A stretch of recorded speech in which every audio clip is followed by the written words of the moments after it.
Part 4 of John Michael Greer's 2008 book, The Long Descent. Narrated by Michael Dowd in 2016, with author and publisher permission. Chapter 4. Facing the Deindustrial Age.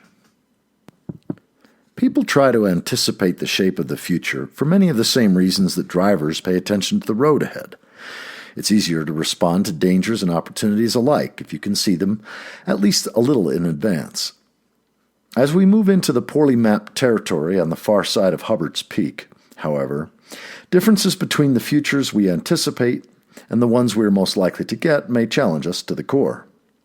I've already talked about the ways our culture's familiar narratives turn into obstacles to understanding in the face of a predicament they fit poorly, if at all.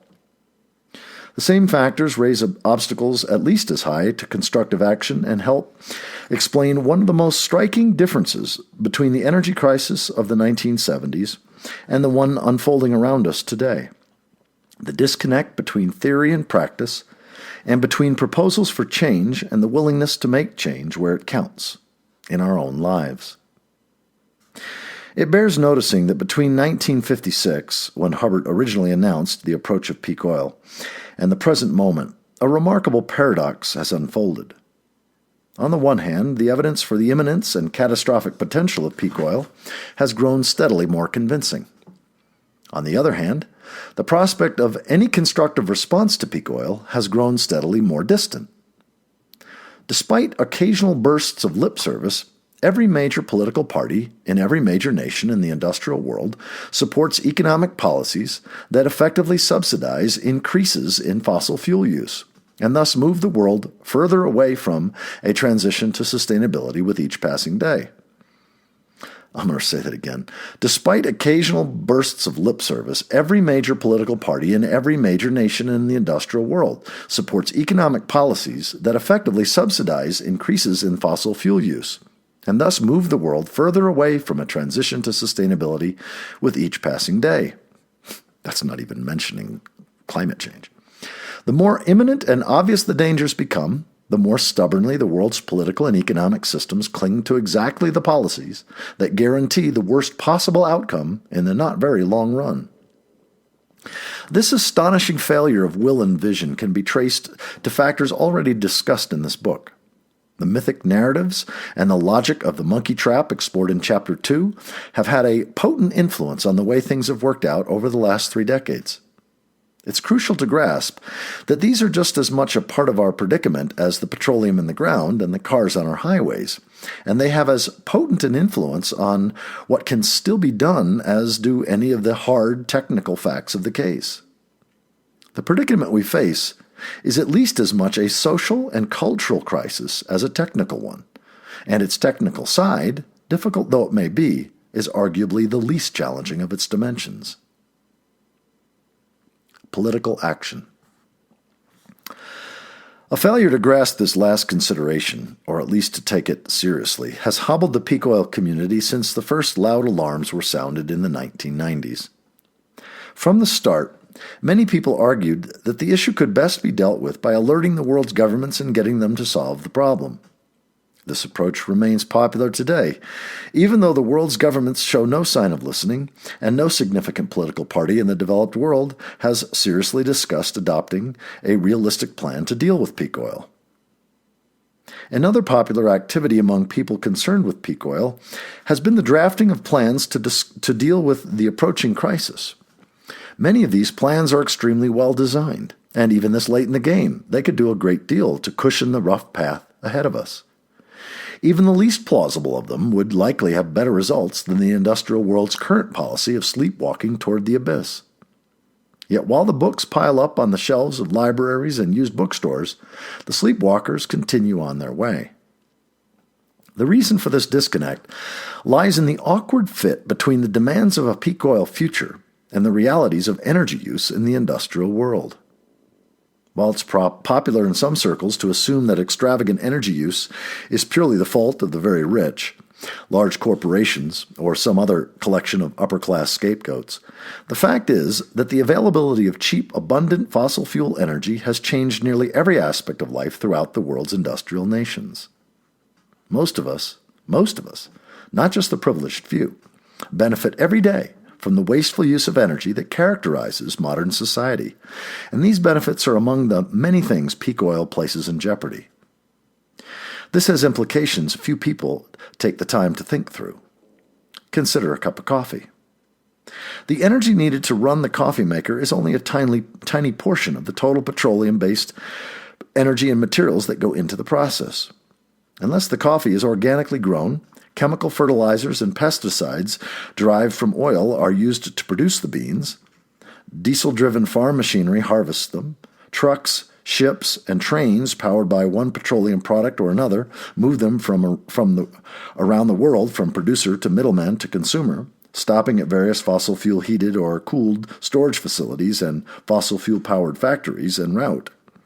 Consumers in the industrial world would drive to brightly lit and comfortably climate-controlled supermarkets on asphalt roads to bring back plastic-lined containers of ground coffee to their homes.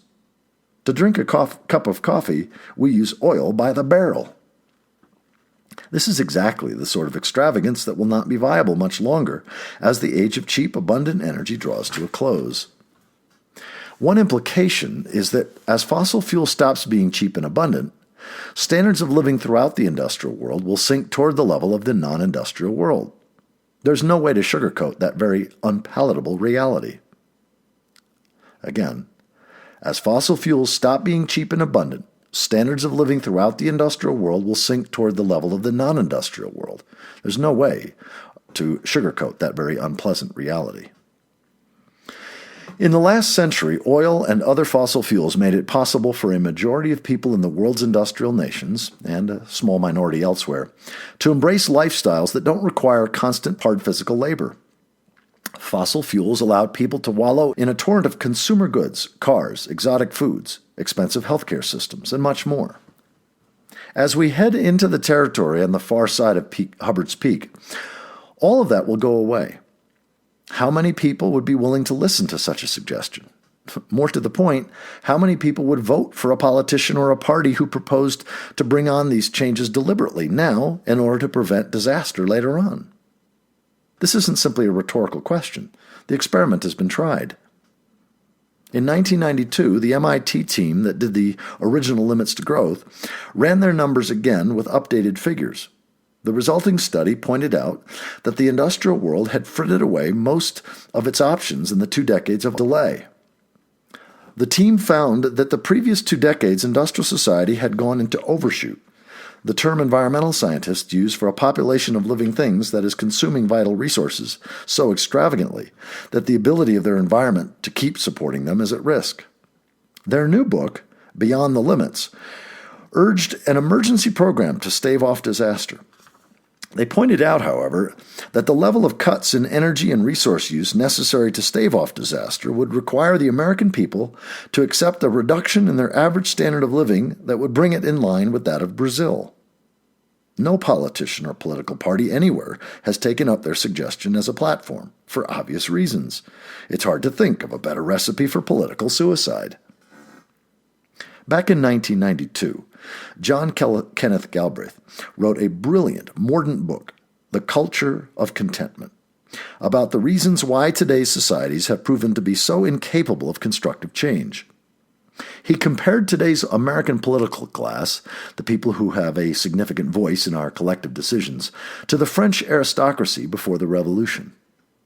Starting in the late 17th century, French governments pursued an aggressive imperialist foreign policy supported by the dubious short-term means of deficit spending and pulling resources away from a faltering domestic economy.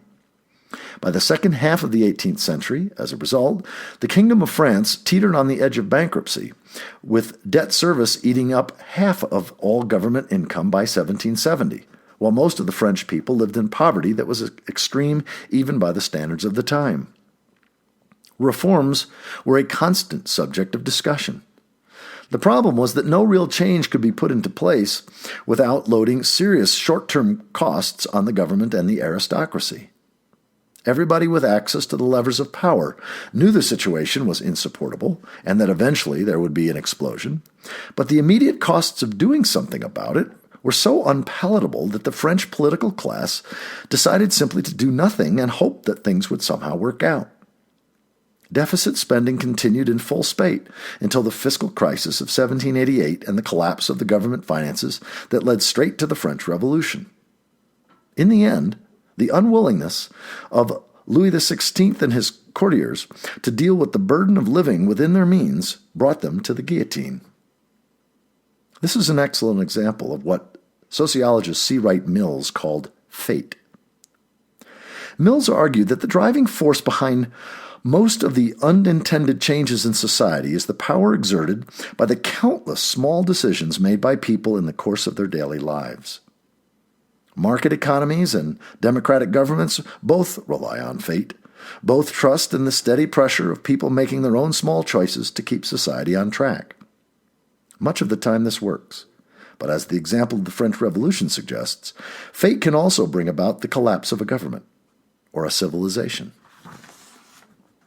This type of disastrous outcome is most likely when it's hard to see the connection between a short-term benefit and its long-term costs, or when the connection is hidden by ideology. Any sort of collective decision-making can suffer from what sociologists call social traps, when the positive and negative consequences of a course of action sort out differently over time.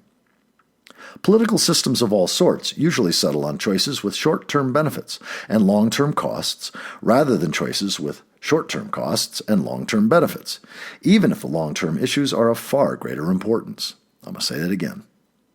Political systems of all sorts usually settle on choices with short-term benefits and long-term costs, rather than on choices with short-term costs and long-term benefits, even if the long-term issues are of far greater importance.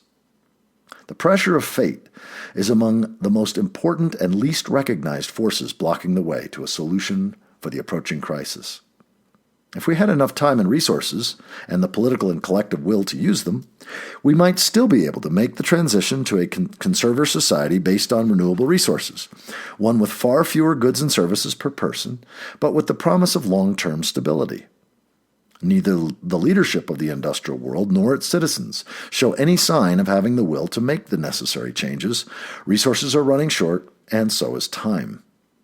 The jaws of the social trap have closed tight around the industrial society.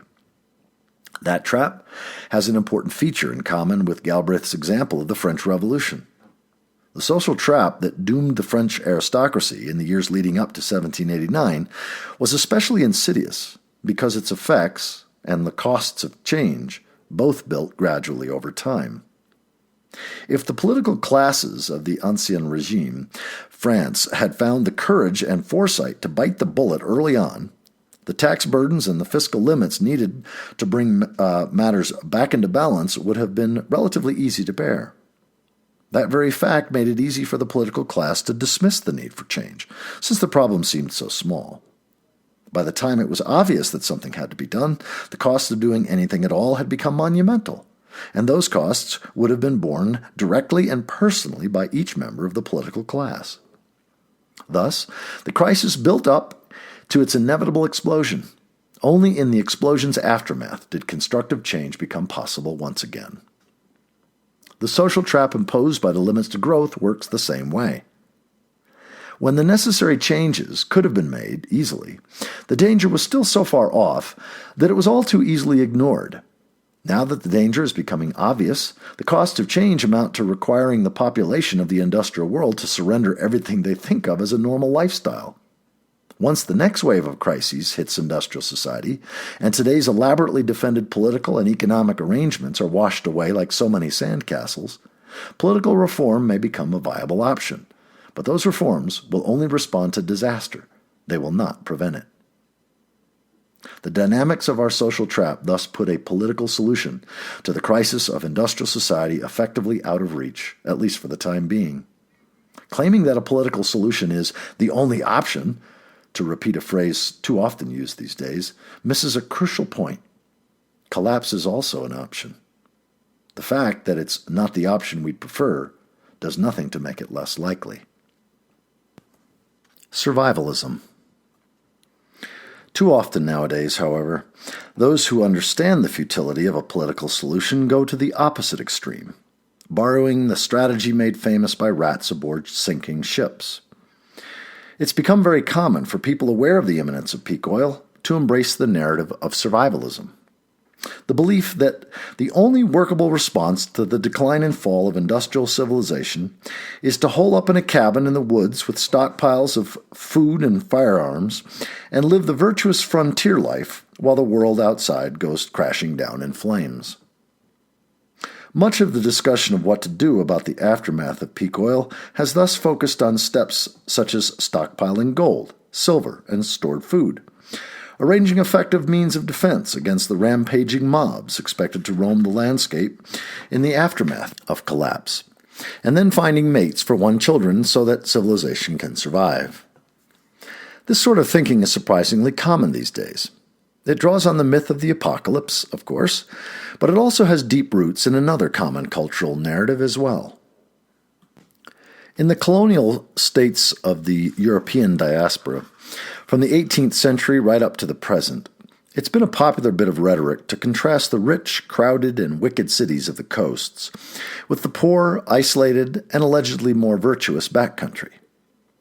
Fuse that rhetoric with one version or another of Christian apocalyptic mythology, with the serial numbers filed off, and you get the classic survivalist creed. That creed first surfaced in the 1920s in the United States.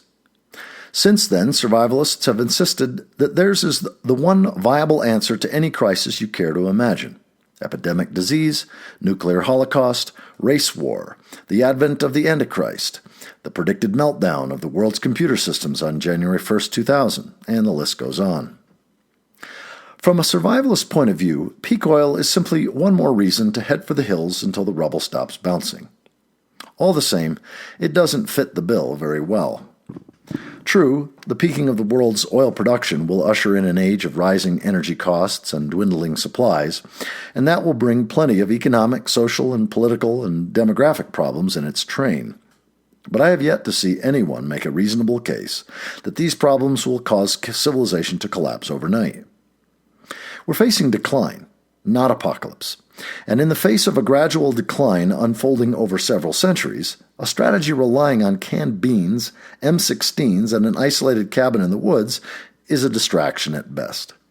It's also among the best pieces of evidence that people nowadays pay no attention to the lessons of history.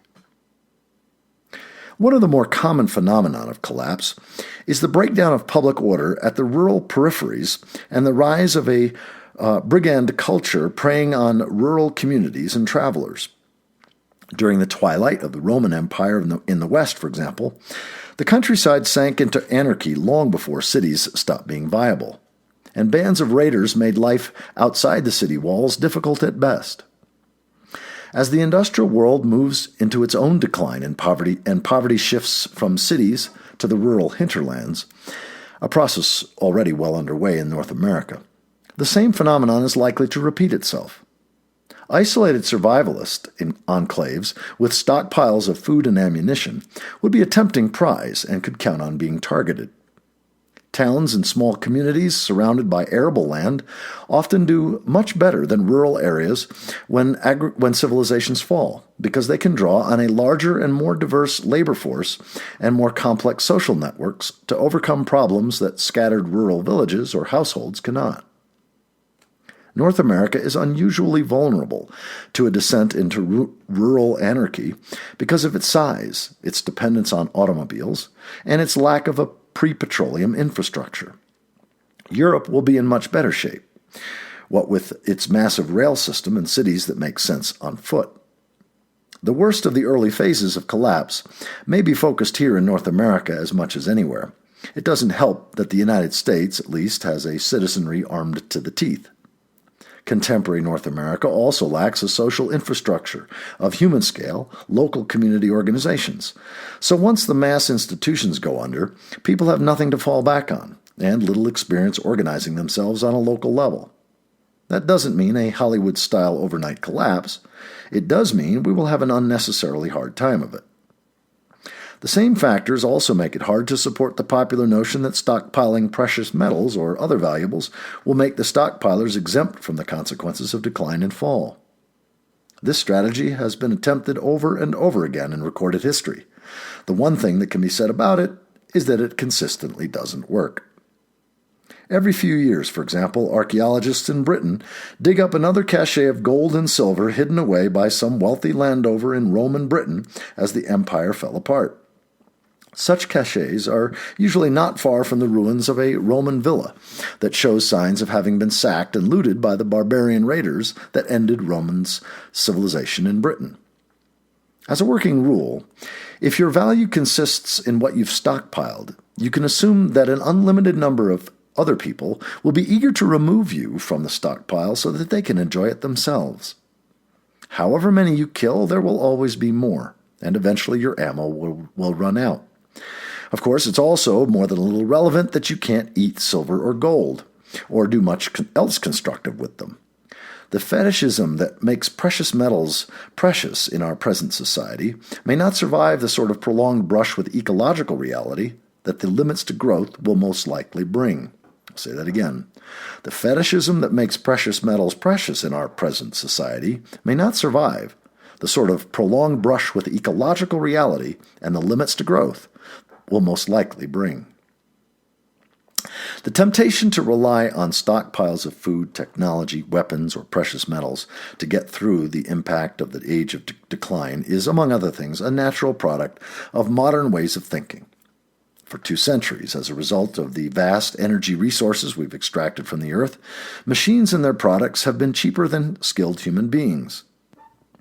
The result is a habit of valuing things over skills, and ultimately, a prosthetic society, in which we're taught to neglect our innate abilities and then pay for technological replacements. We use day planners instead of training our memories, buy bread machines instead of learning to bake, watch television instead of using our imaginations. So many people have come to think that the best way to deal with anything is to buy enough of the right product that it's natural that they attempt to deal with the twilight of industrial society in the same way. Natural, but fatal. Once the fragile legal frameworks that give the concept of ownership its current meaning, once that breaks down, stockpiles of wealth or weaponry become an invitation to seizure by governments as well as less officially sanctioned thieves. Those whose value consists of things that they can do and teach, on the other hand, give everyone a reason to leave them unharmed. I'm going to say that again. Once the fragile legal frameworks that give the concept of ownership its current meaning, once they break down, stockpiles of wealth or weaponry become an invitation to seizure by governments as well as less officially sanctioned thieves. On the other hand, those whose value consists of things they can do or teach give everyone a reason to leave them unharmed. This latter strategy, unrealistic as it looks from the modern world's viewpoint, has worked consistently in the past. The successes and survival of Christian monks in Dark Age Europe is paralleled by that of Buddhist monks in the bitter wars of the Shenku Jedi period of medieval Japan. Taoist priests and hermits in the repeated disintegrations of imperial China, and many other people who have embraced strategies based on the value of knowledge in past ages of collapse. Even in the pirate havens of the 16th century Caribbean, among the most brutal and lawless societies in recorded history, physicians, shipwrights, and other skilled craftspeople led charmed lives because everybody knew their own lives might depend on access to those skills at some point in the future. Finally, even collapse events with extreme depopulation, historically speaking, leave 5 to 10% of the former population.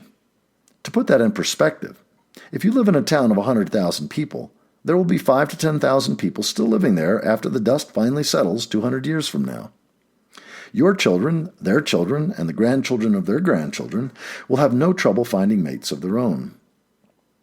Thus, the entire survivalist strategy depends on a mistaken assessment of the challenges ahead, and it directs energy where it's not needed, while missing the places where effort can have constructive results. Lifeboat Communities. One of the ironies of the current predicament of industrial society is that many people who recognize the problems with each of the previous approaches turn to a third option that combines most of the problems of both. For decades now, one of the most frequently repeated proposals for doing something about the predicament of industrial society has been building lifeboat communities, isolated, self-sufficient settlements stocked with the resources and technology to survive the end of the Industrial Age. Such 1970s classics as Robert Vacca's The Coming Dark Age discuss such communities in detail, and these discussions have been picked up and expanded substantially over the last decade or so. Now, to some extent, this sort of thinking is simply a variety of survivalism light, with more emphasis on organic gardening than automatic weapons. One of the advantages of survivalism, though, is that it can be pursued on a very modest budget. Probably more than half the adults in North America today can afford to fit themselves out with a few firearms, some outdoor gear, a stock of stored food, and a cabin in the woods that can do double duty as a deer camp during hunting season. Plans for lifeboat communities in circulation these days are on a much more grandiose scale. Vacca's book, for example, suggests lifeboat communities on the scale of large villages, with multiple buildings, plenty of arable land for food crops, and stockpiles of useful technology. Others resemble nothing so much as an upper-middle-class suburb tucked incongruously away in some isolated mountain valley. The historical model Vacca uses for his communities are the monasteries of the Middle Ages. This is potentially a valuable parallel because monasteries have accomplished something very like Vacca's prescription in the twilight years of several civilizations. During and long after the fall of the Roman Empire, Christian monasteries served as living time capsules in which many of the treasures of classical culture stayed safe through the centuries. Buddhist monasteries filled the same function in Japan's feudal age, and Buddhist and Taoist monasteries took turns doing the same thing through China's repeated cycles of imperial boom and bust. It's by no means impossible that some similar project could salvage the best of modern civilization as a legacy for future ages. Yet monasticism accomplished these things because it drew on motivations very different from the ones that drive today's lifeboat community projects. The Christian monasteries that preserved classical culture through the last set of dark ages were not staffed by people trying to maintain some semblance of a middle-class Roman lifestyle while the world fell apart around them. Quite the opposite. The monks and nuns who copied old texts, taught at abbey schools, and kept the lamps of Western civilization burning, voluntarily embraced a lifestyle even more impoverished and restricted than that of the peasants among whom they lived. The same point is equally true of the Buddhist and Taoist monastics, who accomplished the same vital tasks in other times and places. Arguably, it's precisely this willingness to embrace extreme poverty for the sake of higher goals that frees up the time and effort needed for the economically unproductive activities needed to keep the heritage of a civilization alive. I'm going to say that again. Arguably, it is precisely this willingness to embrace extreme poverty for the sake of higher goals that frees up the time and effort needed for the economically unproductive activities needed to keep the heritage of a civilization alive. While the monastic model is still often cited in talk about lifeboat communities, a less challenging set of cultural narratives provides the unstated framework for most of these projects. In North America, from colonial times on, groups of disaffected people from all corners of the religious, political, and intellectual continuum have set out to build communities in the wilderness to prepare for the coming of a new world. A direct line of cultural continuity runs from the Rosicrucian communes of colonial Pennsylvania straight through to the Transcendentalists, the Mormons, and every other band of dreamers who convinced themselves that a better world could be reached by the simple expedient of following Huck Finn's example of heading out into the territories and building it themselves. This model had its most recent workout during the backwash of the 1960s. Many people alive today remember what happened when large numbers of white middle-class young people left the urban centers where the counterculture had its roots and tried to build a new society in communes scattered across rural North America. It was a grand experiment, but on the whole, a failed one, and the root cause of its failure is instructive.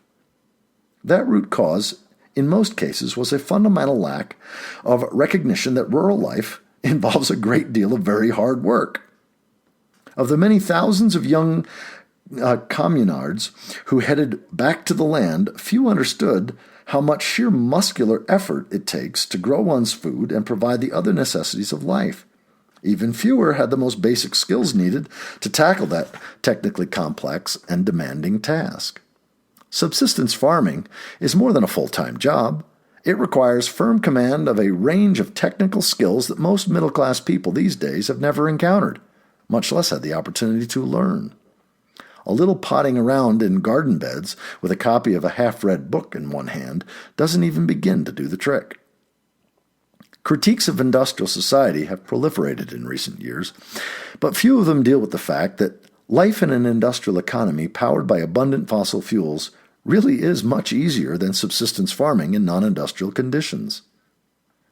When this awkward reality collided head-on with the 1960s idyllic fantasies of living the good life in the lap of nature, the fantasies came out much the worse for the wear.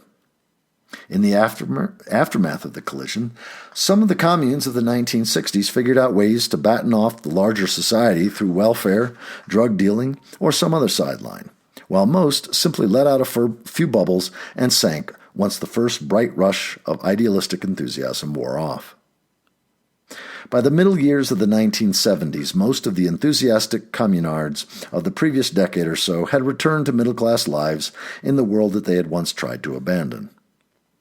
Potential lifeboat communities in a world perched unsteadily on the brink of peak oil will have to cope with the same mismatch between popular fantasies of rural life and the laborious realities of subsistence farming.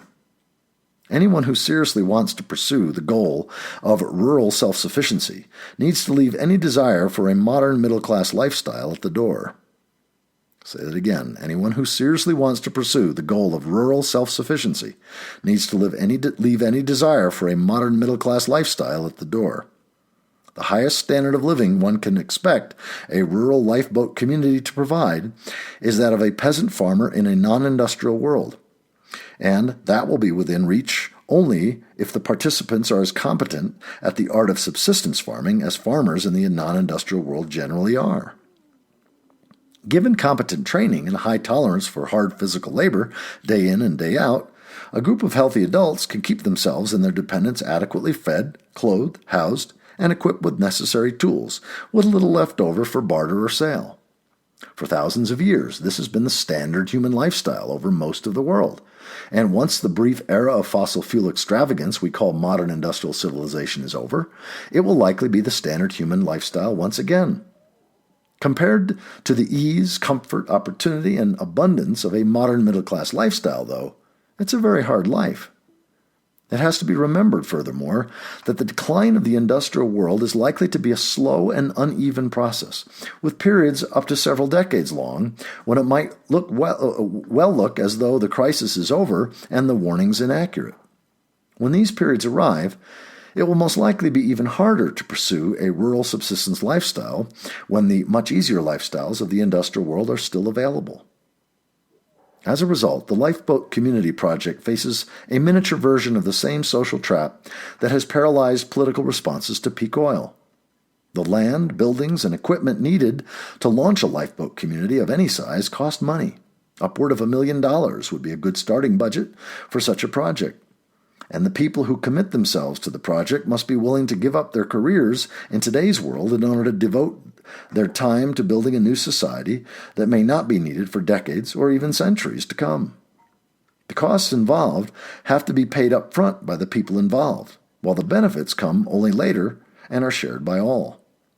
Thus, it's not surprising that despite all the talk about lifeboat communities, few of them have gotten past the talking stage. Seeing other options. In one sense, the difficulty with all three of the alternatives surveyed so far in this chapter, 1.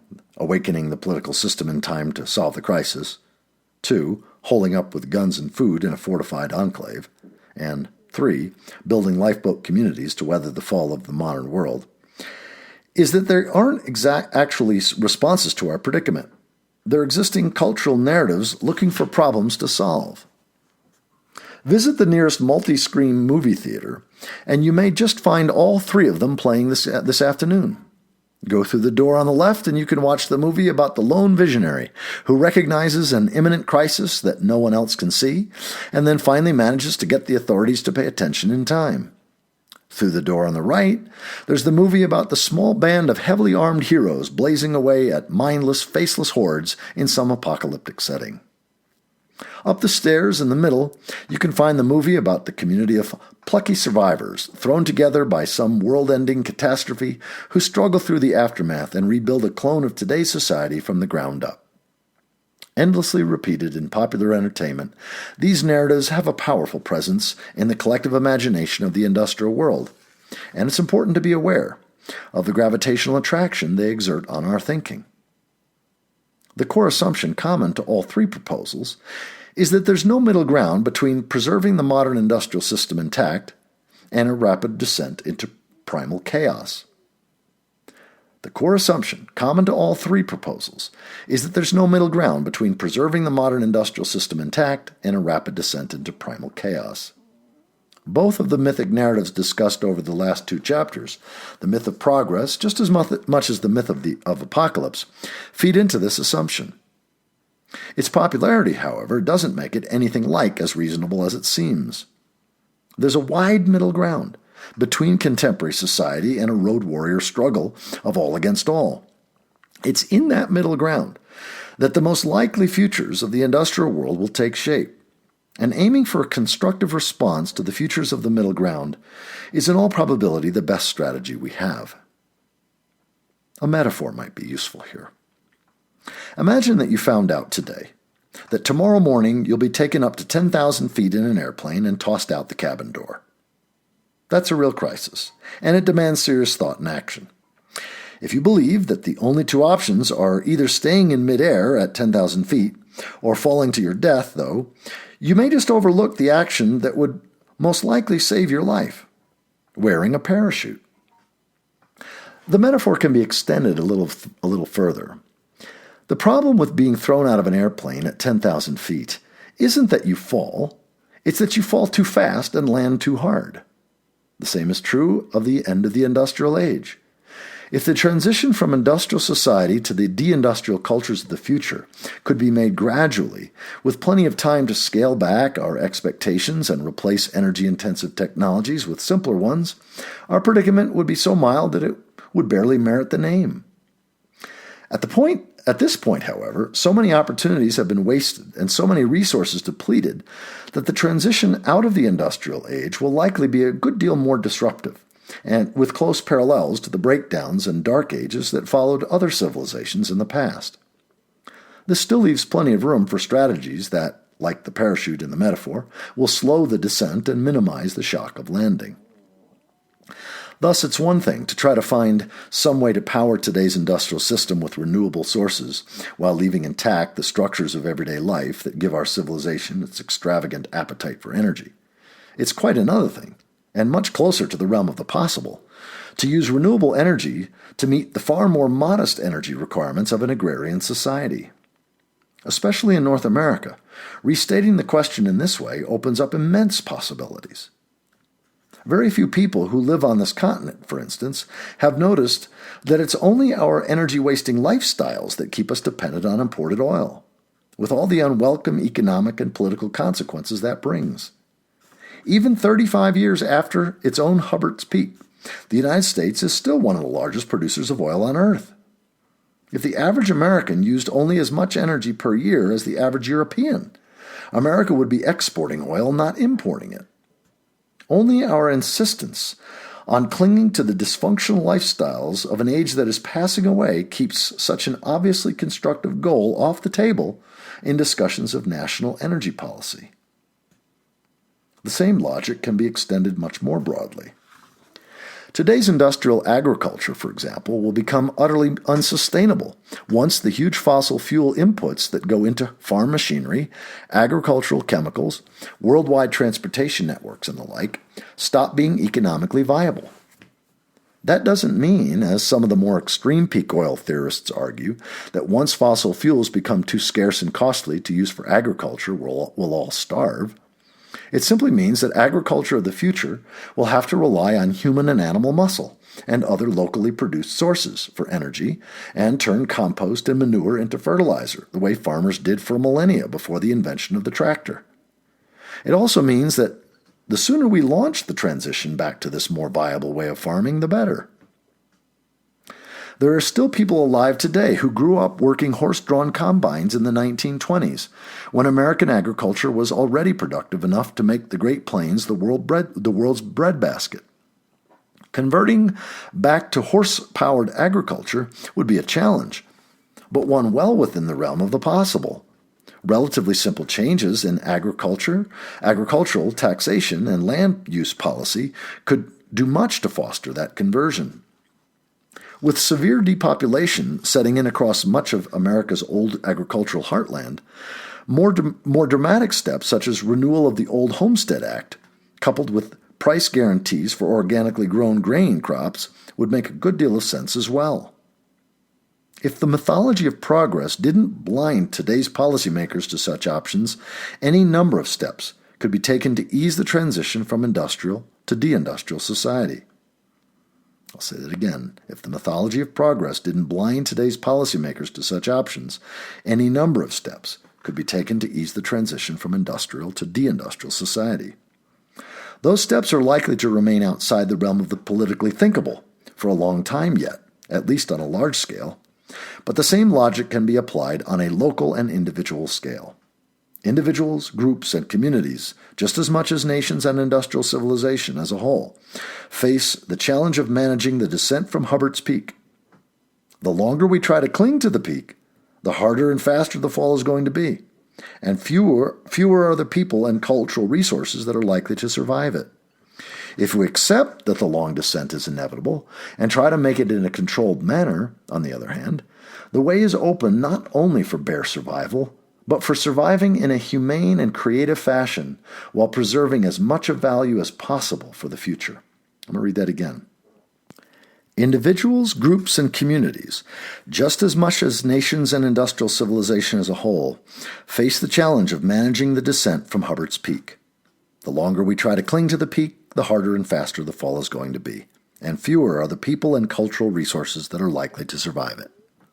If we accept that the long descent is inevitable and try to make it in a controlled manner, on the other hand, the way is open not only for bare survival, but for surviving in a humane and creative fashion while preserving as much of value as possible for the future. Nor are all possible deindustrial societies of the future equal. The future need not be condemned to medieval squalor unless we throw away the opportunity to deal with the realities of our predicament while there is still time. It's entirely possible to have a cultured, literate, humane society with thriving cities and a vigorous exchange economy on a very limited resource basis. I'll say that again. It's entirely possible to have a cultured, literate, humane society with thriving cities and a vigorous exchange economy on a very limited resource basis.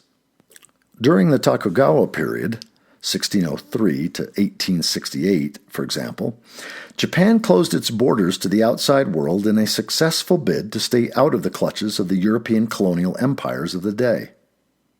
With a large population and very few natural resources, Tokugawa Japan ran almost entirely on human muscle. Yet this was one of the great periods of Japanese art, literature, and philosophy.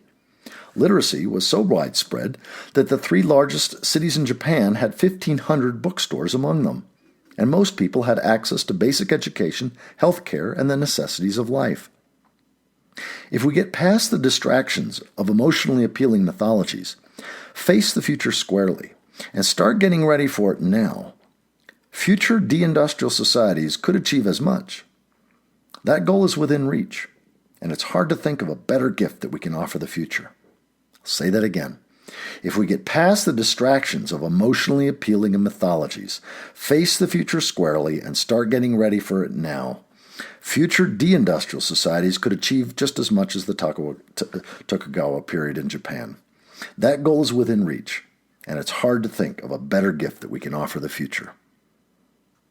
Some people in debates about the future of industrial society have argued that attempting to cushion the decline instead of preventing it is morally wrong, because this way of approaching our predicament accepts the unacceptable.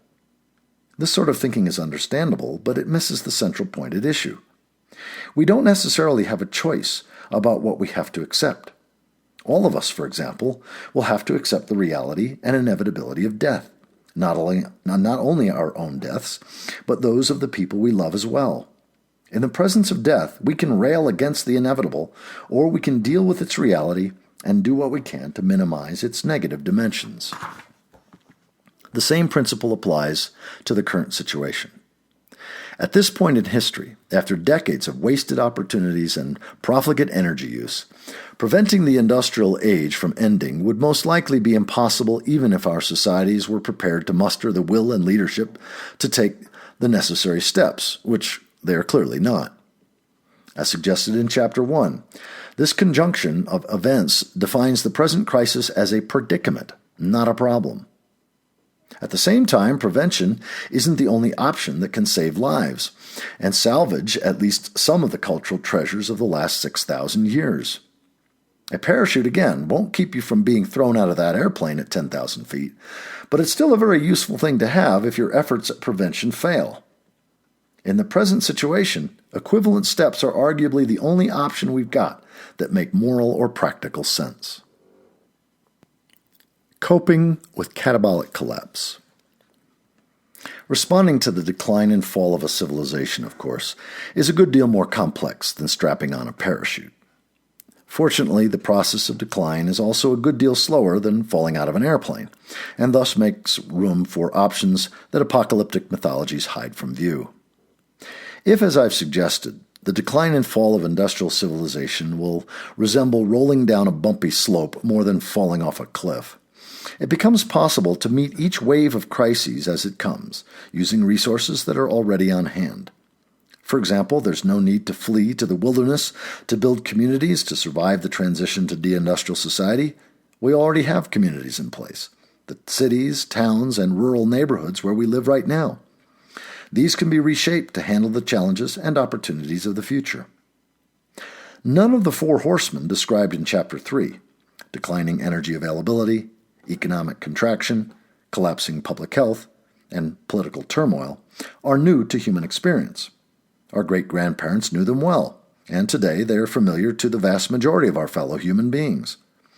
Only the inhabitants of the world's industrialized nations have had the opportunity to forget about them, and then only during the second half of the 20th century.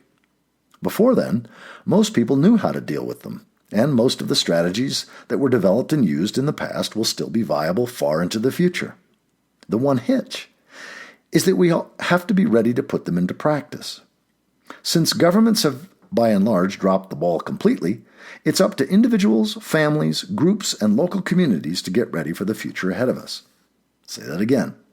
Since governments have by and large dropped the ball completely, it's up to individuals, families, groups, and local communities to get ready for the future ahead of us. Each of the four horsemen requires a different response, and so different preparations will be needed for each. To cope with the first horseman, declining energy availability, reducing energy use is the core strategy. The less energy you need to keep yourself alive and comfortable, the easier you can cope when the energy costs spin out of control. Minor tinkerings aren't going to be enough, though. You need to pursue the sort of comprehensive changes in energy use pioneered so successfully in the 1970s. Plan on cutting your energy use by half to start with, and be ready to cut it further as needed. That means significant changes in lifestyle for most people, of course. In particular, commuting by car has to become a bad memory. And if this requires you to move, get a job, or change your lifestyle, that's what it requires. Get rid of your car if you can. If you can't, trade in your gas hog for a light, efficient compact, and keep it in the garage under a tarp except when you actually need it. While you're at it, practice coping with blackouts, brownouts, and other forms of energy shortage. They'll be frequent visitors in the future. 2. To cope with the second horseman, which is economic contraction, choosing a viable profession forms the essential step. Most of the jobs in America today don't produce necessary goods and services, and most goods and many services used in America today aren't produced here. This mismatch promises massive economic disruptions during the crisis period, as an economy and a workforce geared to sales, retail, and information processing collides with a new economic reality that has little room for these, but a desperate need for locally produced food, clothing, and tools. Anyone prepared to step into a viable economic role in this new reality has a much better chance of thriving as the old economy goes away. You'll need to choose a craft that requires very modest energy inputs and produces something people need or want badly enough to buy even in hard times. Think of market gardening, garment sewing, home appliance repair, and beer brewing as examples. You'll need to get your training and tools in advance, of course, and the sooner you hang out your shingle, the better, even if it's just a hobby business patronized by your friends until the next wave of crises hits. To cope with the third horseman, which is collapsing public health, taking charge of your own health is the central task. Modern medicine is one of the most energy and resource-intensive sectors of the economy. It's already priced itself out of reach of many people in nations that don't have socialized health care. And in many of the nations that do, access to care is being whittled away by budget cuts and service restrictions. It is probably best to assume that by the time the next wave of crises arrives, your only health care will be what you can provide for yourself. Plan on learning about preventative medicine and sanitation, taking advanced first aid classes, and arranging for do-it-yourself health care in any other way that you can. Don't neglect alternative health care methods either.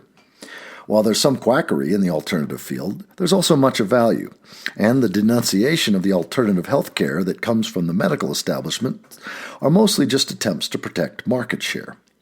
Finally, get used to the inevitability of death. You probably won't live as long as you used to expect, and if you need high-tech medical help to stay alive, you'll have to accept that it may stop being available without warning. Death is simply a part of the human condition. The stark terror of death that haunts so many people in industrial societies is a luxury that the deindustrializing world can't afford. To cope with the fourth horseman, political turmoil, community networking provides the necessary response. This doesn't mean the sort of utopian projects that were tried and failed so dismally during the 1960s.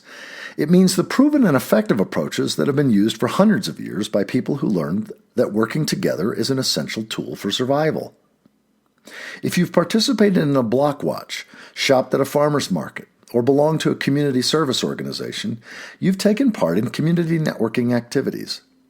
In the future, local citizens will need to maintain basic community services such as sanitation, dispute resolution, and public safety during times when centralized government isn't functioning.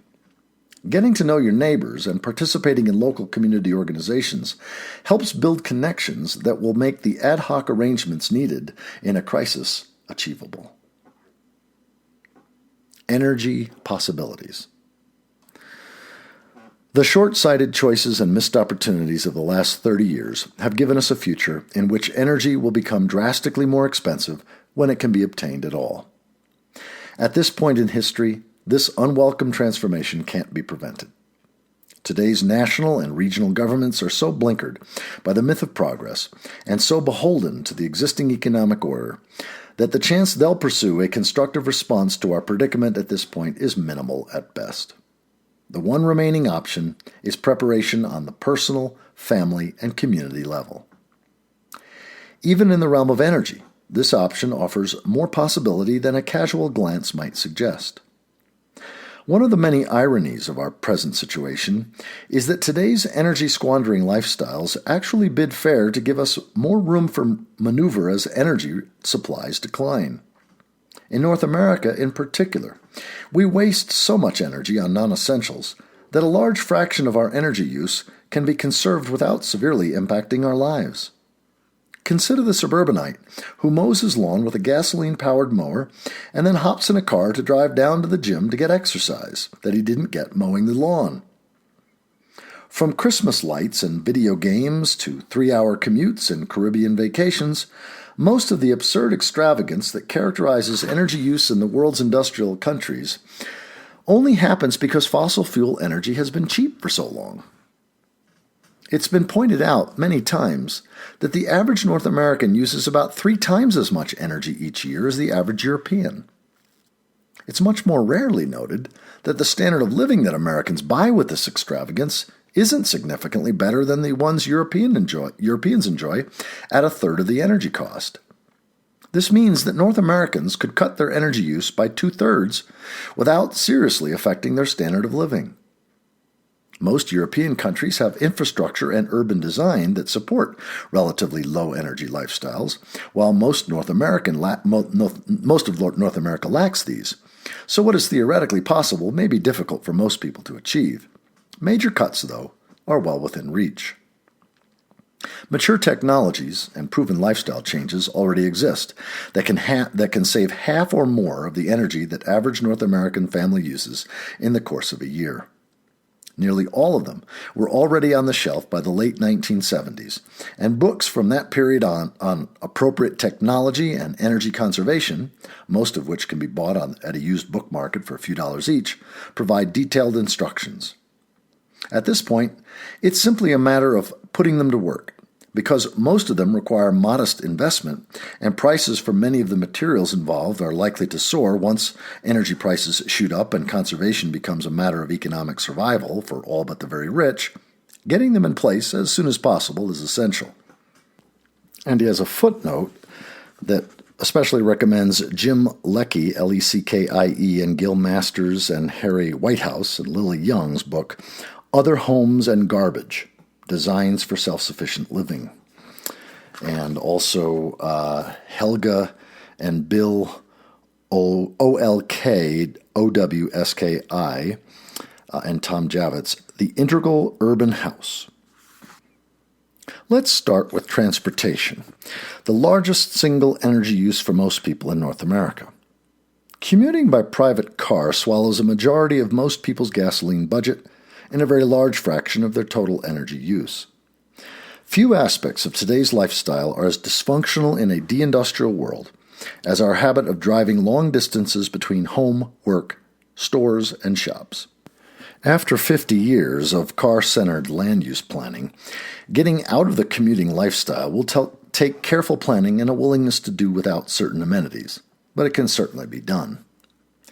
If your present job uses local materials and labor to produce goods or services people need, and thus will still be viable in a deindustrializing world, you need to live in a place within walking or at most bicycling distance of your workplace.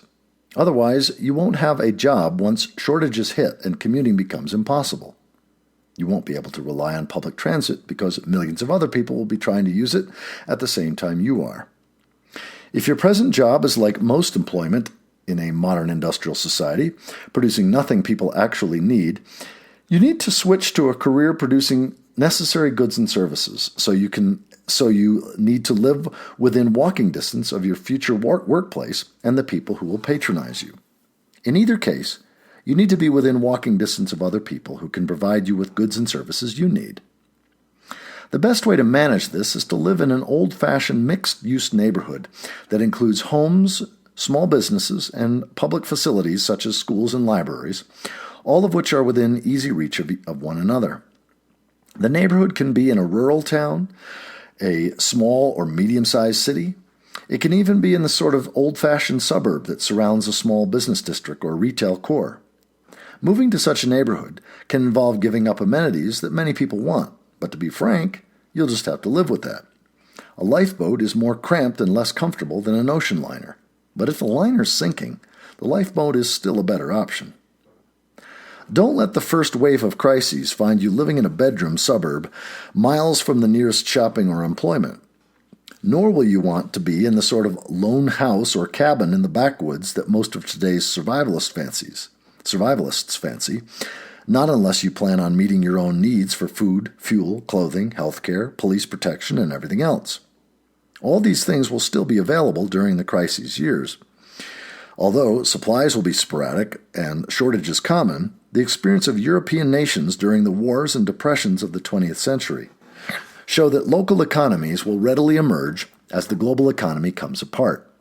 Barter in foreign currencies will come into use if the national currency becomes worthless.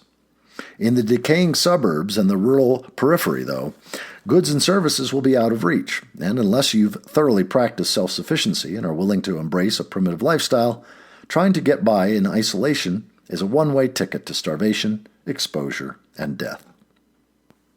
Once you can get to essential goods and services on your own feet, other aspects of transportation are easily handled. Local economies will generate their own transport networks as supply and demand comes back into balance. The great challenge will be getting through the first wave of crises as the commuter economy grinds to a halt and the transitional economy that will replace it struggles to get going. Preparation is essential. For example, the sooner you start commuting on foot, as well as walking to the grocery store and bringing home your purchases in cloth bags or a backpack, the less difficulty you'll have when these are the only options left. So much for transportation. Household uses account for most of the remaining energy that people in today's industrial societies actually need. And here the conservation techniques developed in the early 20th century and perfected in the 1970s can be put to use. Few of today's houses have adequate insulation, and little tricks like putting gaskets behind light switch panels and electrical outlets have been all but forgotten since the beginning of the Reagan years. Fixing these things, adding insulation, weather stripping, storm windows and the like, can save a great deal of energy with very modest investment. More ambitious steps, such as solar hot water heating, passive solar retrofits, earth berms, and the like, can also be put to good use. Sweaters, quilts, and other ways of conserving body heat also have their place. And while you're at it, learn to be comfortable with changes in temperature. Your great-grandparents got along just fine without air conditioning and central heating, and so will you. Having a backup source of heat for your home is essential in a future where blackouts and fuel shortages will be a common occurrence. In many cases, a wood stove or a fireplace insert will be your best option, because the fuel can be produced locally. Coppicing and other methods of producing firewood that don't impact surviving forests will be essential, and, if the pun may be forgiven, will likely become one of the 21st century's growth industries. Using wood as a heating fuel will increase the death rate from asthma, but not doing so will increase the death rate from hypothermia and infectious disease. In the future ahead of us, such bleak trade-offs will be commonplace. Other household issues can be dealt with similarly. You'll need to have at least one backup method of cooking food, and you should be prepared to wash your clothes in the bathtub or take care of other necessities when the power goes out or the price of electricity soars out of reach. Assess every appliance and amenity you have, and make sure that you can either do the equivalent by hand, using tools of your own that you know how to use and maintain, or do without altogether. The time to do that assessment, of course, is now, while the tools you'll need are readily available. It's important to recognize that the benefits of doing these things aren't limited to the people who do them. The logic here is the same that makes airlines tell you to put on your own oxygen mask before trying to help anyone else get theirs on. You're not going to be able to help anyone else survive the crisis of the approaching Deindustrial Age unless you've taken care of your own basic needs first. If you've already learned the skills and made the adjustments that the end of abundant energy requires, you can show other people how to make the same changes. The experience of the 1970s shows that, in the presence of the sort of hard economic incentives rising energy prices bring, many more people will embrace necessary lifestyle changes than not. The same principle works on a wider scale as well. Critics of conservation programs often point to the Jevons paradox as an argument against trying to save energy. First described by the 19th century economist William Stanley Jevons, this rule of thumb holds that when new technology allows a resource to be used more efficiently, the amount of the resource used tends to go up, not down, because the increased efficiency makes it cheaper compared to alternatives. This is only true, however, when the only limit on using the resource is how much it costs. When the resource itself runs short due to physical limits, increases in efficiency blunt the impact of the shortage by making up some of the shortfall. Increased levels of efficiency will thus prevent prices from rising as far and as fast as they would otherwise. In the opening years of the Deindustrial Age, putting the Jevons paradox to work will be essential. The longer the world's remaining fossil fuels can be stretched out and used to cushion the decline of industrial civilization, the less traumatic and chaotic the transition will be. Every gallon of gas and kilowatt of electricity that doesn't have to be spent on household uses will be available for trains that bring grain from farm to city, factories that build wind turbines and solar panels, and 100 other desperate necessities. The same factors that made gasoline rationing and Victory Gardens essential during the Second World War will play at least as vital a role in the forced transition to sustainability ahead of us. I'm going to read that paragraph again. In the opening years of the Deindustrial Age, putting the Jevons paradox to work will be crucial. The longer the world's remaining fossil fuels can be stretched out and used to cushion the decline of industrial civilization, the less traumatic and chaotic the transition will be. Every gallon of gas and kilowatt of electricity that doesn't have to be spent on household uses will be available for trains that bring grain from farms to cities, factories that build wind turbines and solar panels, and 100 other desperate necessities. The same factors that made gasoline rationing and Victory Gardens essential during the Second World War will play at least as vital a role in the forced transition to sustainability ahead of us. The sound of Aunt Edna's knitting. The economic landscape on the far side of Hubbard's Peak can be traversed with the same sort of practical steps just outlined. Changes on the larger scale, the scale of whole economies or societies, will be much harder to accomplish, because the noise of volatility can too easily hide the signal of decline.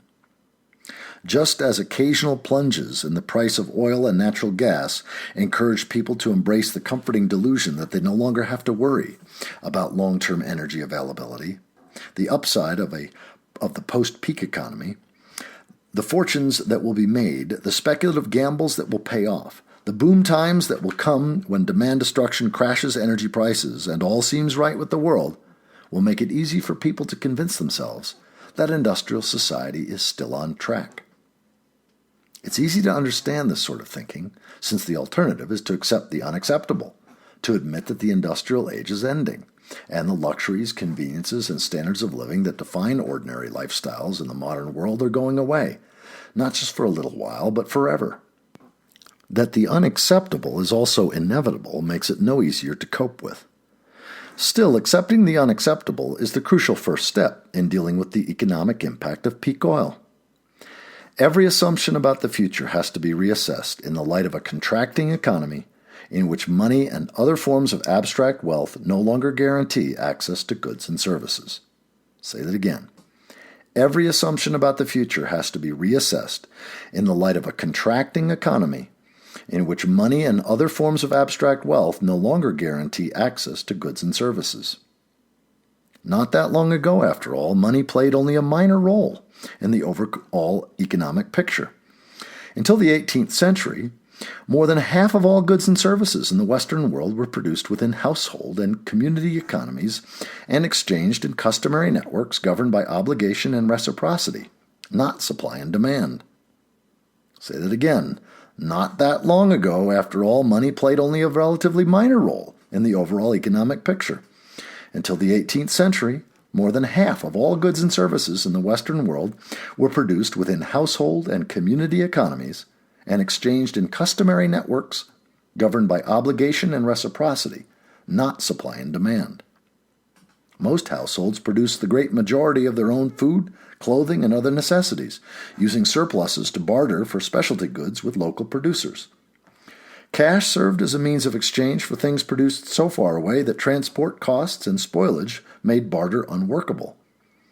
It took cheap, abundant fossil fuel energy to make transportation so cheap that centralized production and distribution of commodities could take the place of local production for local use. In the aftermath of peak oil, such local economies will be the wave of the future, and the money economy of the present and the recent past will be a self-defeating anachronism. Since fossil fuel depletion is a gradual process, though, the changeover won't happen overnight. This is a good thing, since the vast majority of people in the industrial world today are completely without the skills and tools that they will need to function in a local economy. Most jobs, from executives and consultants through salespeople, office staff, and all the other cubicle-shaped pigeonholes in the corporate caste system, serve functions internal to the industrial economy instead of producing goods and services that people want or need. The jobs that matter in a deindustrial economy, by contrast, are the ones that meet human needs directly. Farming is a classic example. If you grow food crops with your own labor, you don't actually need the money economy, except to deal with property taxes and the like.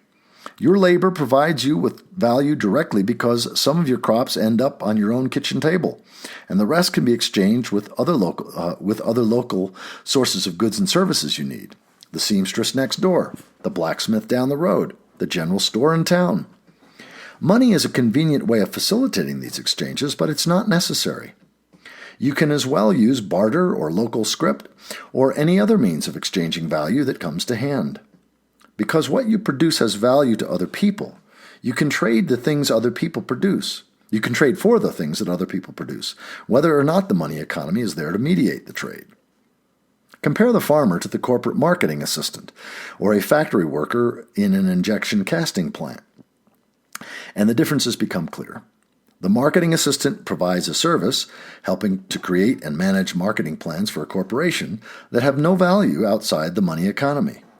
If she wanted to barter with a farmer for food, she probably wouldn't get far offering to help manage his corporate identity via a media campaign. The factory worker is in a slightly better position. If the money economy comes unglued, the factory owners might pay him in castings and he could go try to barter these for the goods and services he needs. Exactly this arrangement was common in the former Soviet Union during the economic collapse of the early 1990s. Still, he depends on the factory and its owners to provide him with a workplace and some form of pay. In a volatile, crumbling economy, his situation is a precarious one. In the deindustrial age, then, the farmer's economic model is the more viable because it can do without the mediation of the money economy.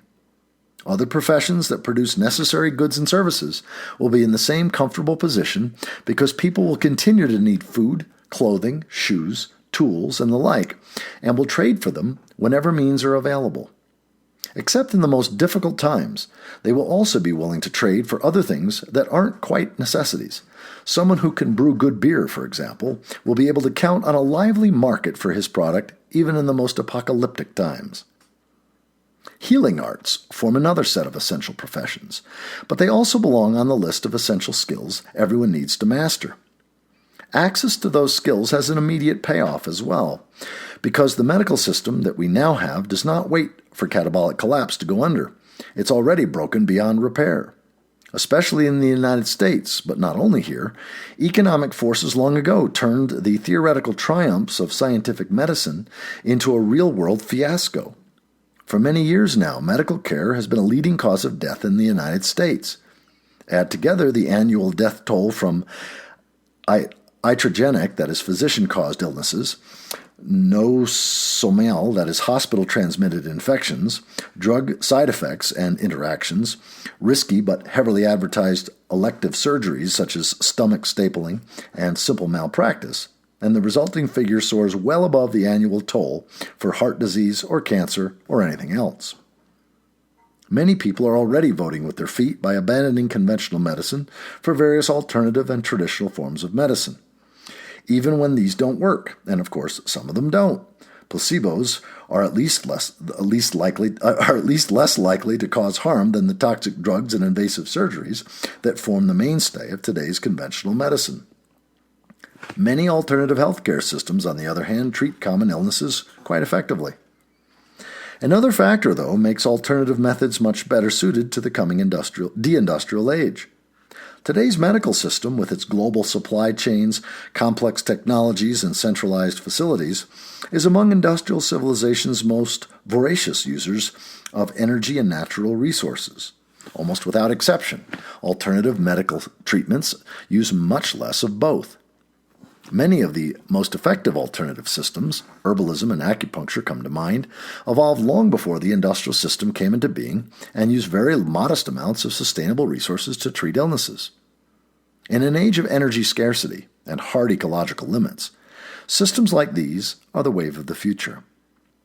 Still, in the absence of effective public health measures, even the best healthcare, alternative or otherwise, will have its limits. No medicine can take the place of adequate sanitation, pure water, clean and wholesome food, or other foundations of public health so many of us take for granted nowadays. And so illness and death will be a constant and familiar presence. Learning to live with that reality will also be an essential skill in the twilight of the industrial age. We will no longer be able to afford the fantasy that death is something that only happens to other people. And in the process of coming to terms with our own mortality, we may just learn something essential about being human. Since the twilight of the money economy will be a gradual process, it won't necessarily be useful or even possible for individuals to make the transition to a deindustrial career in a single leap. What can and must be tackled right now is the learning curve demanded by any of these skilled trades. It's not enough to line your shelves with books about organic farming, for example. You need to start buying tools, digging garden beds, and growing your own crops. And you need to do this as soon as possible, because mastering the craft of organic farming takes time. The same is true if you decide to take up sewing, brewing, or any other useful trade. You need to get the tools and start learning the craft so that you have your plan B firmly in place as the money economy begins to fold out from under you. Skilled trades for local exchanges are part of the picture, but another part is just as essential, the reinvention of the household economy. Not so long ago, a large fraction of all economic value came from the household sector. Many of us still remember grandmothers who always had jars of homemade jelly in the cupboard and crochet hooks dancing in their hands, and grandfathers whose garages were as full of tools as their gardens were of ripe tomatoes. The marketing campaigns that squeezed the last traces of the household economy out of existence stigmatized these activities as hobbies, and dowdy hobbies at that, but they were once a good deal more. And in the world on the brink of deindustrialization, they desperately need to be revived. People have different opportunities and talents, and one size emphatically does not fit all. For those who have access to garden space, though, a household garden is probably the top priority here. It's not necessary to grow all of your own food, or even a large proportion of it, for a garden to have a significant impact on the quality of your life. In North America, at least, bulk crops such as grains and beans will likely be available on the market for many years to come. Fruits, vegetables, and animal foods, that is, sources of vitamins, minerals, and protein, are another matter. A vegetable garden, a couple of fruit trees, and perhaps a rabbit hutch, a chicken coop, or some small aquaculture tank for carp or tilapia may mean the difference between malnutrition and health. Whether or not you have access to garden space, consider taking up a useful handcraft or two. Aunt Edna's habit of knitting cardigans for all and sundry may have seemed quaint in the heyday of the industrial economy, but when central heating prices itself out of existence and transport costs shatter the supply chain that fills stores in the industrial world with products from overseas sweatshops, warm clothing that you can make with your own hands has obvious value, and it may also be a useful item for barter. The same is true of many other skills, from soap making and herbal medicine to the handyman skills that allow plumbing, furniture, and small appliances to be repaired at home. Another response to human wants and needs outside the money economy will be vital during the industrial age, and it needs to be revived and practiced as soon as possible. This is the art of doing without. The industrial economy has trained all of us to think that the only possible thing to do with a desire is to fulfill it, preferably by spending money on some consumer product or another. The contracting economy of the deindustrial age will offer very little leeway for this sort of self-indulgent thinking. On the far side of Hubbard's Peak, your capacity to survive will largely be measured by the number of things that you can do without. I'll say that again. On the far side of Hubbard's Peak, your capacity to survive will largely be measured by the number of things that you can do without. It's hardly an accident, either, that the world's spiritual traditions also affirm the value of being unattached to material things. Among the things that we will have to learn to do without, perhaps the most important is not a material thing at all, but a habit. The deliberate cultivation of uselessness that goes nowadays by the name of leisure. Only a society flush with cheap energy could convince itself that the highest goal of human life is to sit around doing nothing. And even so, it takes the nonstop blare of the media to distract us from the fact that sitting around doing nothing is the dullest of all human activities. Our grandparents' generation and their ancestors knew as much, which is why the leisure activities of a century ago focused on creative activities rather than indolence. Which is why Aunt Edna knitted all those cardigans long after the industrial economy made home production of clothing unnecessary. The twilight of industrial society, like the fall of other civilizations before it, will doubtless be accompanied by shouting, but the real story, the signal behind all that noise, will be a much fainter sound, the soft clatter of Aunt Edna's knitting needles, beginning to knit the fabric of a new and more sustainable world. Rebuilding civil society. The political dimension of Catabolic Collapse demands a response as well. But the nature of that response is far from political in the usual sense of the word. Over the last half-century, the political systems of the United States and its close allies have wedged themselves into the impossible position of trying to sustain two unsustainable things: a global empire and the extravagant standards of living that the now departed age of empire fooled North Americans into seeing as their birthright. I'm going to say that again. Over the last half-century, the political systems of the United States and its close allies have wedged themselves into the impossible position of trying to sustain two unsustainable things: a global empire and the extravagant standards of living that the now departing age of empire fooled North Americans into seeing as their birthright. Like the bread and circuses of ancient Rome, the petroleum-fueled prosperity of the 20th century fostered a culture of entitlement in which most citizens believed that they deserved to get whatever they wanted without having to pay full price for it. One consequence of this cultural shift has been the collapse of democratic politics in North America. It's popular these days to blame this consequence on the machinations of some nefarious elite group or another. But the real responsibility lies elsewhere. Democracy takes work. Casting a ballot in elections once every year or so is not enough to keep it going, even this minimal investment of time and effort is apparently too much for something like 3/5 of adults in the United States. What makes a democratic system operate is personal involvement in the political process on the part of most citizens. Precinct organizations and caucuses, town meetings, and other political activities at the local level formed the indispensable foundation of democratic politics in the days when the United States and Canada were not yet elective oligarchies. These activities drew on a broader base of local community organizations, churches, civic societies, fraternal orders such as the Freemasons and the Grange, and many others, that rarely engaged in explicit political discussion or activism, but taught skills and made connections that inevitably found their way into a political context. These institutions of civil society created a context in which individuals could orient their lives to the politics of the day and act in ways that could influence policy all the way up to the national level. People who wrestled with the nuts and bolts of the democratic process and community organizations needed no further education when time came for the precinct caucuses that chose candidates and party platforms. It's often claimed by modern writers that these institutions of civil society thrived as they did because people didn't have anything else to do with their time. But this says more about our own fantasies about the past than it does about historical reality. Most people a century ago worked longer hours than we do today, and the popular media of their time was less technologically complex, but no less widely distributed or eagerly sought than ours.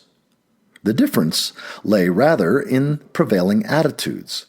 Alexis de Tocqueville famously described early 19th century America as a land of associations, where the needs of society were met not by government programs or aristocratic largesse, but by voluntary organizations of common people.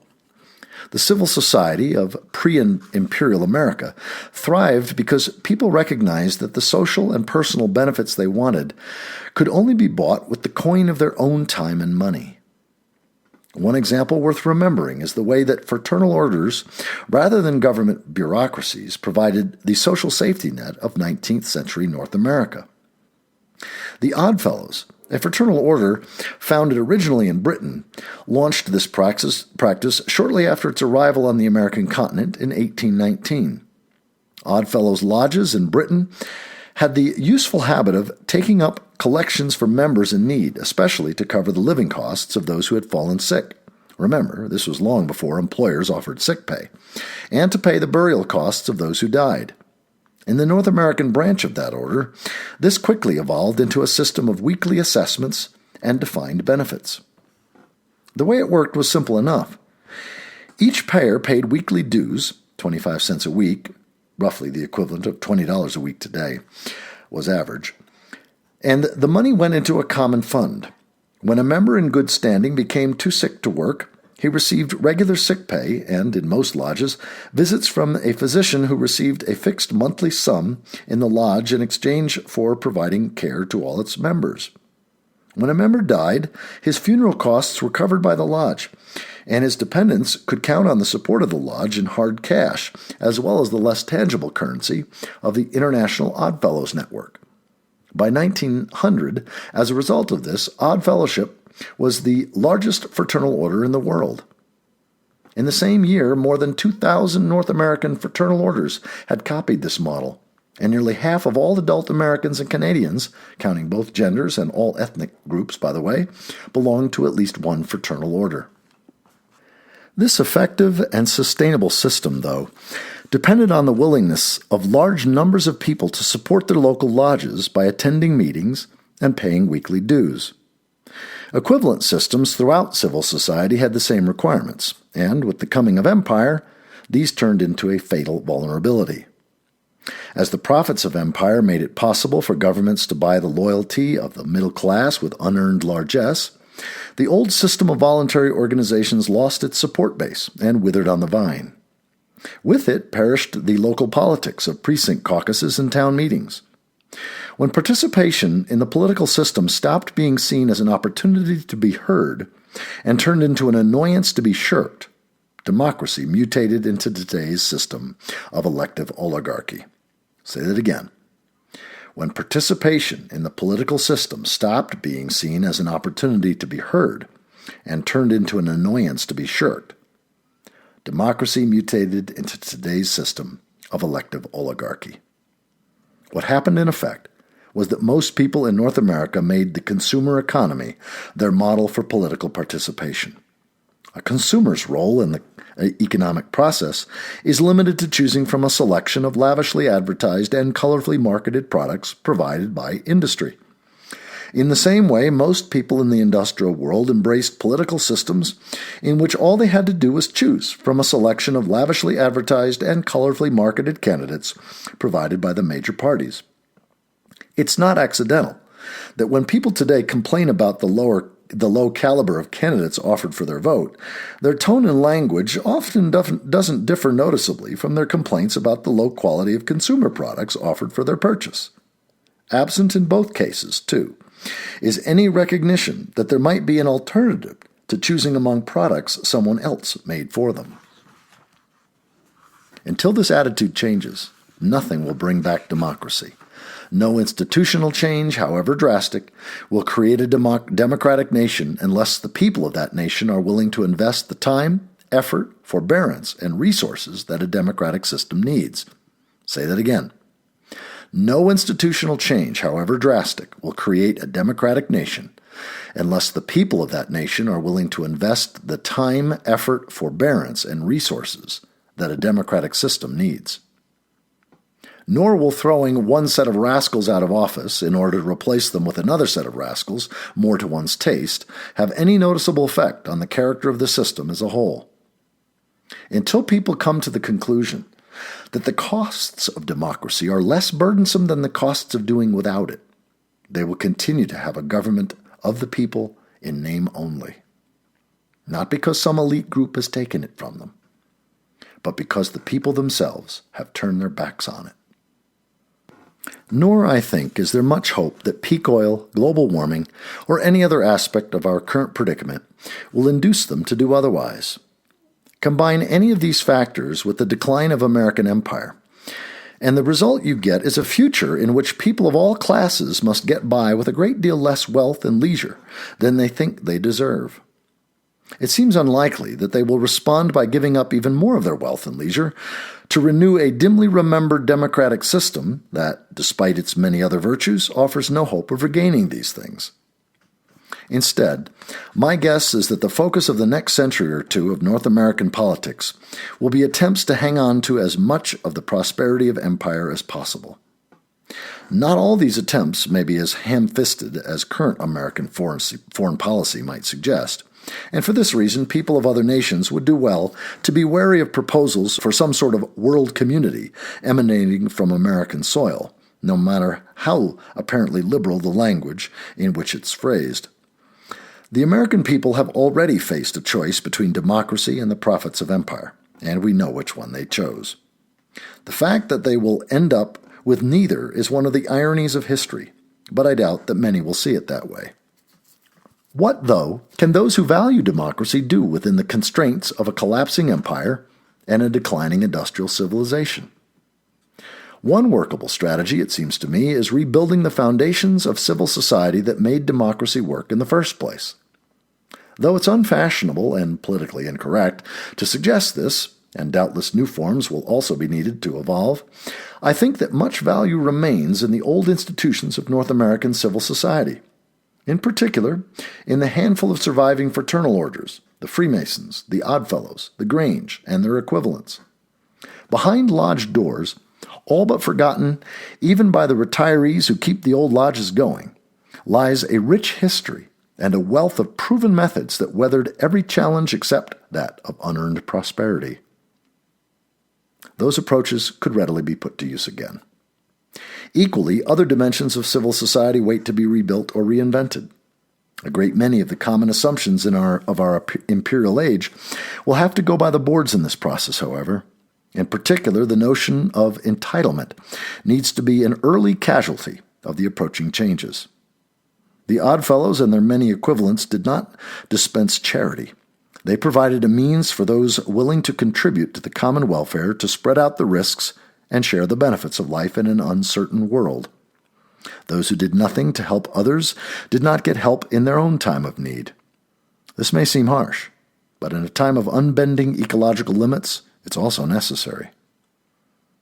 The 19th century was such a time, and given the realities of peak oil, global warming, and the other elements of the predicament of industrial civilization, the 21st century will be no better, and it may be worse. The one question is whether enough people will embrace the challenge of rebuilding civil society in time to make a difference on a community scale, or whether, as in the declining years of so many past empires, it will be left up to small groups on the fringes of society to embrace a path of mutual aid and preserve today's legacies for the future. First steps towards sustainability. Many of the strategies just outlined extend well beyond the reach of the individual, and to some extent this cannot be avoided. The community, not the isolated individual, is the basic unit of human survival, and one of the central lessons of the Deindustrial Age will likely be the value of community connections. Still, there are things that individuals can do by themselves to start down the road to sustainability. For some people, the following ideas will be impractical, and for almost everyone, they will be at least a little inconvenient. All of them, however, will be an inseparable part of the reality most people will have to live with in the future, and quite possibly the very near future at that. The sooner people concerned with peak oil and the rest of the predicament of industrial society make changes like these in their own lives, the better able they will be to surf the waves of industrial decline and help other people make the transition towards sustainability. 1. Replace your incandescent light bulbs with compact fluorescents. If you haven't done this already, you haven't been paying attention. Compact fluorescent bulbs last about 8 times as long as ordinary light bulbs, produce the same amount of light for a quarter of the electricity. The less wattage you use, the less of a burden you put on the electrical grid and the biosphere. Go shopping for compact fluorescent bulbs this week and notice the impact on your electric bill next month. 2. Retrofit your home for energy conservation. Most of the lessons of the 1970s energy crises were forgotten long before the recent housing bubble took off, and nearly all recent residential construction leaks heat the way that a sieve leaks water. Not a good thing in a world of rising energy costs. Fortunately, this can be fixed easily for a very modest investment of money and labor. Weather stripping doors and windows, putting foam gaskets behind light switch and electric outlet plates, and the like can be done even by apartment dwellers.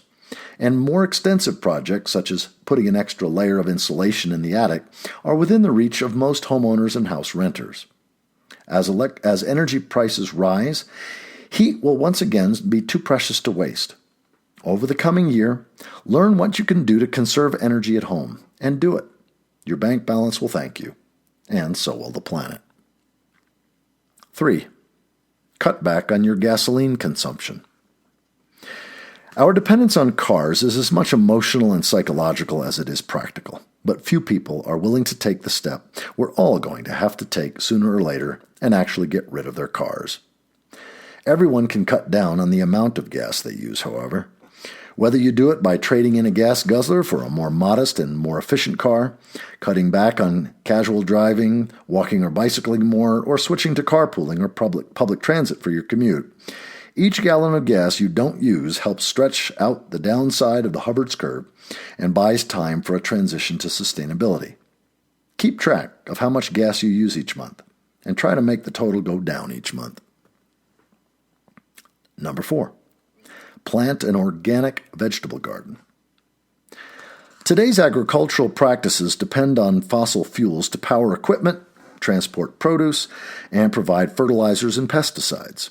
This makes organic food gardening one of the skills that will be needed most desperately as fossil fuels run short in the decades to come. Pick up a good book on organic gardening and find a patch of soil for your garden, and you're ready to go. Apartment dwellers can often use window boxes or half barrels full of dirt on a patio or a balcony as a microgarden. Arrange to borrow a corner of a house-owning friend's yard, or get a patch in a community garden. It doesn't matter if you can only grow a few pounds of vegetables over the course of the season. The important thing is getting past the steepest part of the learning curve before you need to rely on your own produce. 5. Compost your food waste. Vegetable waste from your kitchen should go back to the soil, not into a landfill. Composting is a simple technology that does the job quickly, cleanly, and efficiently. Read a good book on composting and go to work. If you have a yard, set up a compost bin and use it for your garden and your yard waste. If you don't, talk to a friend who gardens. If she composts, she'll likely be grateful for your compostable waste. If you own your home and your local code permits, most do, consider replacing your flush toilet with a composting toilet. In the Deindustrial Age, survival will depend on understanding nutrient cycles and working with them, not against them. You might as well get started now. 6. Take up a handicraft. The end of the age of cheap energy means, among other things, that economies based on a centralized mass production are on their way out. In the future, just as in the past, most goods and services will have to be produced by local craftspeople or the end users themselves. The coming of peak oil requires the recovery of the old handicrafts people once used to preserve food, make clothes, fashion tools, and produce 100 other things now shipped worldwide from sweatshops in the non-industrial world. All of these crafts require practice to master, so the sooner you learn them, the better off you'll be. Number 7. adopt an obsolete, quote-unquote, technology. In recent decades, the social changes we are pleased to call progress have replaced many older, sustainable technologies with newer ones that use energy more extravagantly, wear out or break down more frequently, and depend on an ever widening network of other machines. These changes will come undone in a big way as the end of cheap energy makes most of the 20th century technological changes unsustainable. As energy supplies peak and begin to decline, a window of opportunity exists for some of the older technologies to be brought back into use before they are forgotten and have to be laboriously reinvented decades or centuries in the future.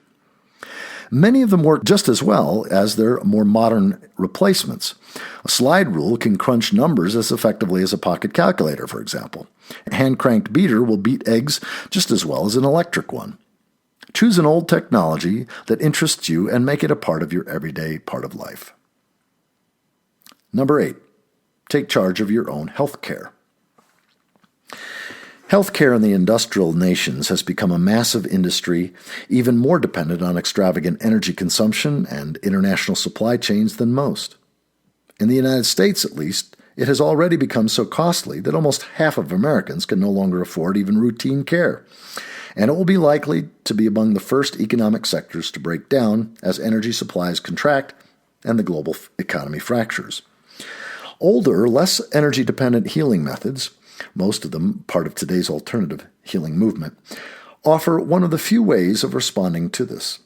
Many of them can be learned and practiced, at least in a basic form, without a great deal of training. Choose a method of providing your own health care, learn its strengths and limitations, and use it to maintain your health and treat your minor illnesses. 9. Help build your local community. The petroleum age saw the twilight of community across the industrial world and the birth of a mass society of isolated individuals tied to the larger society only by economic interactions. I'm going to read that again. The petroleum age saw the twilight of community across the industrial world and the birth of a mass society of isolated individuals tied to the larger society only by economic interactions.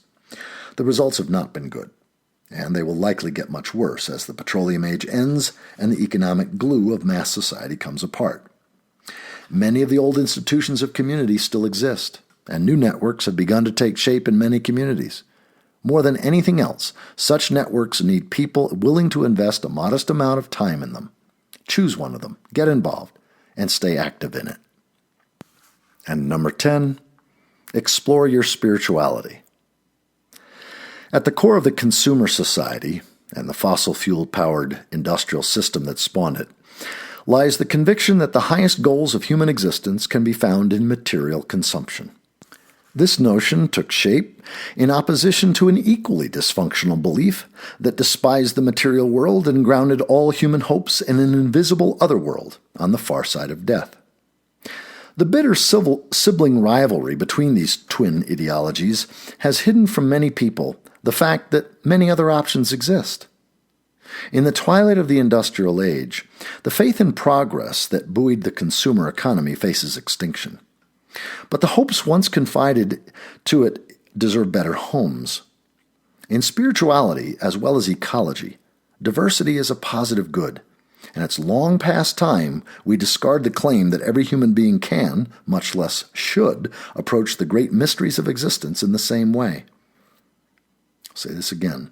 In spirituality as well as ecology, diversity is a positive good, and it's long past time we discard the claim that every human being can, much less should, approach the great mysteries of existence in the same way.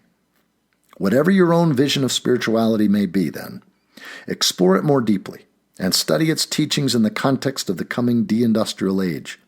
You may find that, seen in that light, those teachings make an uncommon amount of sense. There are a good many other similar steps that can be taken. Anything that provides functional alternatives to energy-wasting lifestyles lays foundations for the transitional societies of the late 21st century and ultimately for the sustainable successor cultures that will most likely begin to emerge in North America in the 23rd and 24th centuries. The important point, it seems to me, is to do something constructive now. That's the end of Chapter 4 of John Michael Greer's 2008 book, The Long Descent. Continue to Chapter 5 on YouTube.